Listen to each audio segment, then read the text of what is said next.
Hello मेरे प्रिय छात्र एवं छात्राओं, आज हम आपको बताएंगे कक्षा 10वीं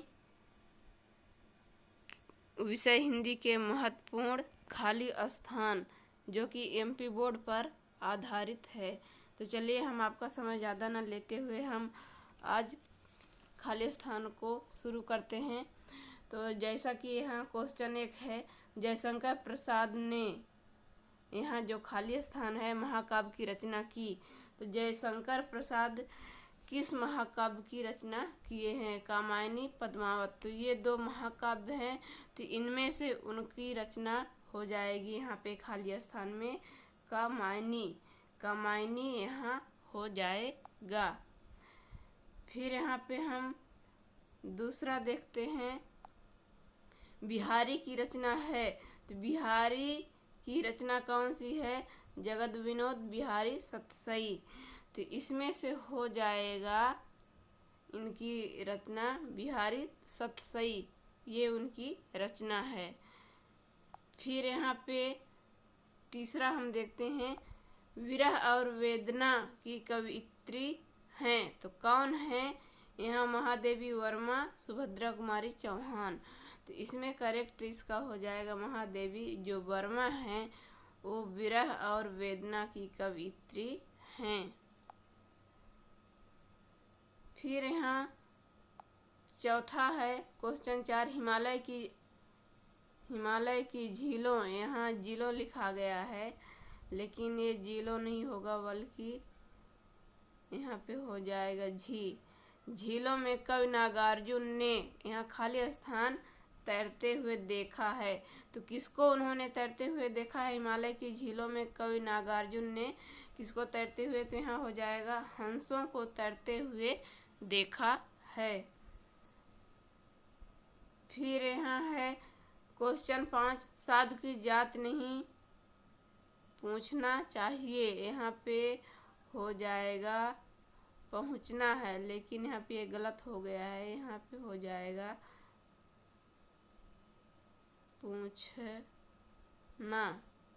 पूछना चाहिए।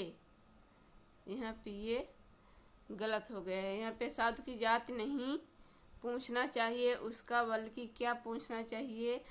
धर्म ज्ञान। तो यहाँ पे उसका हमें ज्ञान पूछना चाहिए। फिर अगला है क्वेश्चन 6, रिपोर्ताज जो है मूल रूप से खाली स्थान भाषा का शब्द है। तो रिपोर्ताज मूल रूप से किस भाषा का शब्द है? तो यहाँ फारसी, फ्रेंच। तो इन दोनों में से हो जाएगा फ्रेंच। रिपोर्ताज मूल रूप से फ्रेंच भाषा का शब्द है। फिर यहाँ क्वेश्चन 7 है, कहानी सम्राट खाली स्थान को कहा जाता है। जयशंकर प्रसाद, मुंशी प्रेमचंद। तो इनमें से मुंशी प्रेमचंद को कहानी सम्राट के नाम से जाना जाता है। फिर यहाँ क्वेश्चन 8 है, साक्षात्कार गद्य की खाली स्थान विधा है। तो साक्षात्कार जो है तो यह गद्य की कैसी विधा है? तो यहाँ गौण मुख्य। तो यहाँ हो जाएगा गौण, यहाँ पे गौण हो जाएगा, गौण इसकी मुख्य विधा है। फिर यहाँ क्वेश्चन 9 है, खाली स्थान को हमारे देश के लेखकों ने 16 कला का अवतार कहा है। किसको कहा है? कृष्ण को, राम को। यहाँ पे कृष्णा लिखा है लेकिन ये एक नहीं रहेगा, यहाँ पे हो जाएगा कृष्ण। तो यहाँ पे कृष्ण को जो थे उनको लेखकों ने 16 कलाओं का अवतार माना है। फिर यहाँ क्वेश्चन 10 है, द्वैपायन कृष्ण को देश खाली स्थान के नाम से जानता है। तो किस नाम से जो द्वैपायन है उनको जाना जाता है? तो महर्षि वेदव्यास और कृष्ण। तो इनको यहाँ पर हो जाएगा, महर्षि वेदव्यास को द्वैपायन कृष्ण के नाम से देश जानता था। फिर यहाँ क्वेश्चन 11 हो जाएगा, स्वामी रामतीर्थ खालिस्तान गए थे। जो स्वामी रामतीर्थ थे वो कहाँ गए थे? तो जापान, चीन। तो इन दो में से हो जाएगा इनका सही उत्तर। यहाँ जापान गए थे। फिर क्वेश्चन 12 है, परीक्षा कहानी के लेखक हैं खालिस्तान हैं। परीक्षा जो कहानी है वो किनकी है? प्रेमचंद्र, रामवृक्ष बेनीपुरी। तो इसमें से हो जाएगा प्रेमचंद्र जो हैं ये उनकी परीक्षा कहानी का नाम है। फिर यहाँ क्वेश्चन 13, अमरकंटक की केंद्रीय सत्ता तो खालिस्तान है, कौन सी है? यहाँ 2 बार नर्मदा नर्मदा लिखा गया है, लेकिन एक नर्मदा रहेगा और ये दूसरा रहेगा सोन। तो इन दो में से यहाँ पे हो जाएगा इसका सही उत्तर नर्मदा, यहाँ पे हो जाएगा। यहाँ माई की बगिया में खालिस्तान के फूल खिलते हैं। जो माई की बगिया है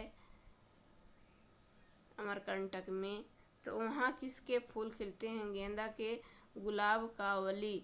तो इसका सही उत्तर हो जाएगा कि उसमें माई की बगिया में गुलाब का, वली का फूल खिलते हैं।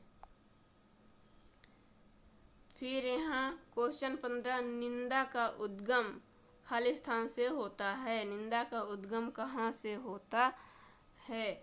हीनता, दीनता। तो इसका जो उद्गम है वह हीनता से होता है। जब किसी को हीन भावना मन में आ जाती है, वह दूसरे की अपेक्षा अपने को कमज़ोर महसूस करने लगता है या हताशा आ जाती है, तभी उसके मन में हीनता पैदा होती है। फिर क्वेश्चन 18 है, नकुल की माता का नाम खालिस्तान था। तो नकुल की माता का नाम यहाँ पर क्या था? तो कुंती, माद्री। तो इसका सही उत्तर हो जाएगा माद्री। फिर यहाँ है क्वेश्चन 17, संधि खाली स्थान प्रकार की होती है। तो संधि कितने प्रकार की होती है? तो यहाँ 3 दिया है और 2 दिया है, तो इसका सही उत्तर हो जाएगा 3 प्रकार की होती है। फिर यहाँ क्वेश्चन 18 है, द्विगु। तो यहाँ ऐसे हो जाएगा, द्विगु समास का उदाहरण है। तो यहाँ एक ही उ रहेगा, उदाहरण है खालिस्तान है। तो इसका द्विगु का पंचवटी, माता पिता। तो इसका सही उत्तर हो जाएगा पंचवटी। द्विगु समास में पहला अक्षर संख्यावाची होता है। फिर यहाँ हो जाएगा क्वेश्चन 19, अर्थ की दृष्टि से वाक्य के प्रकार खालिस्तान है। अर्थ की दृष्टि से वाक्य के कितने प्रकार हैं? तो अर्थ की दृष्टि से 8 प्रकार के होते हैं, और रचना की दृष्टि से अगर पूछा जाए तब 3 प्रकार के होते हैं। तो इसका सही उत्तर हो जाएगा 8 यहाँ। फिर क्वेश्चन 20 है, जिसके प्रति अस्थायी भाव उत्पन्न हो वह खाली स्थान कहलाता है। वह क्या कहलाता है? जिसके प्रति अस्थायी भाव उत्पन्न होता है। तो उद्दीपन, आलंबन। तो वह आलंबन कहलाता है। इसका सही उत्तर हो जाएगा आलंबन। तो इस प्रकार से ये कक्षा 10 एमपी बोर्ड के महत्वपूर्ण प्रश्न थे, खाली स्थान थे, जो कि आप लोगों के उपयोग में होगी, हमें यह आशा है। तो आप इसको 2-3 बार पढ़ें लेंगे तो अपने आप ही याद हो जाएगा, और अपने फ्रेंडों को भी शेयर कर दें ताकि वो भी परीक्षा की तैयारी अच्छे से कर सकें।